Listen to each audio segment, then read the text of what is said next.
भारतीय नौसेना को जल्द ही अपनी दूसरी परमाणु शक्ति संचालित पनडुब्बी आईएनएस अरिहंत मिलने वाली है। ये पनडुब्बी पिछले 1 साल से समुद्री परीक्षण के दौर से गुजर रही है।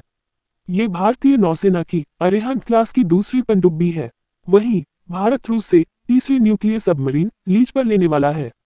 भारत लगातार अपने परमाणु पनडुब्बियों के बेड़े को बढ़ा रहा है। भारत की पहली परमाणु पनडुब्बी आईएनएस अरिहंत इस समय ऑपरेशनल है। वहीं दूसरी परमाणु पनडुब्बी आईएनएस अरिहंत समुद्री परीक्षण के दौर से गुजर रही है। हालांकि इन दोनों पनडुब्बियों का संचालन पूरी तरह से गुप्त ही रहता है। भारतीय नौसेना के भी शीर्ष नेतृत्व और उसमें काम करने वाले नौसैनिकों के अलावा सिर्फ गिने चुने लोगों को इन परमाणु पनडुब्बियों की लोकेशन की जानकारी होती है। ऐसे में भारत का परमाणु पनडुब्बी कार्यक्रम दक्षिण एशियाई दिग्गज का सबसे महत्वाकांक्षी प्रयास माना जाता है। मीडिया आउटलेट जेम्स ने मंगलवार को बताया कि भारत इस साल के अंत तक अपनी दूसरी परमाणु ऊर्जा से चलने वाली बैलिस्टिक मिसाइल पनडुब्बी को चालू करने वाला है। आईएनएस अरिहंत बैलिस्टिक मिसाइल पनडुब्बी का वजन 6000 टन से अधिक है और इसकी लंबाई 111.6 मीटर है। इसके अलावा इस नौसैनिक पोत में 9.5 मीटर का ड्राफ्ट और 11 मीटर की चौड़ाई है। पानी के अंदर अरिहंत 24 नॉटिकल मील प्रति घंटे की अधिकतम गति से चलता है, जबकि सतह पर यह 10 नॉट की गति से तैर सकता है। अरिहंत तो अरिहंत क्लास की ही पनडुब्बी है, लेकिन इसे पहले की तुलना में अपग्रेड करके बनाया गया है। कहा जाता है कि रूस ने अरिहंत क्लास की परमाणु पनडुब्बी के निर्माण में भारत की सहायता की है।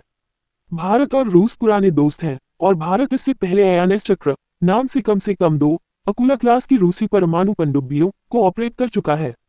अरिहंत की तरह 82.5 मेगावाट का pressurised light water reactor Arihant को शक्ति प्रदान करेगा।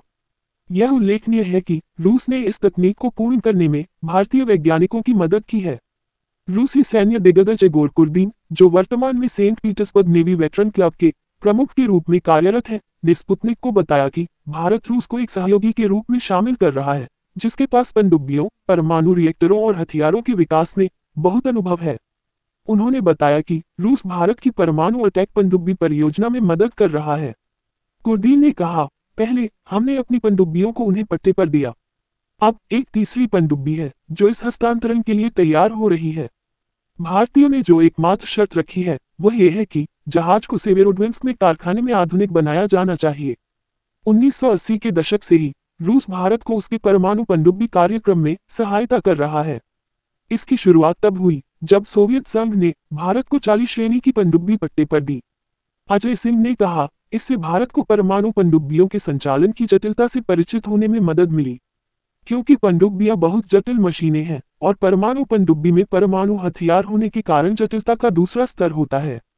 इसके अलावा किसी भी परमाणु क्षमता के लिए सुरक्षा उपायों, बंदरगाह समर्थन और रखरखाव सहित कई अन्य बुनियादी ढांचे की आवश्यकता होती है। भारत पाकिस्तान और चीन को ठिकाने लगाने के लिए जल्द ही सबमरीन तैयार करने वाला है।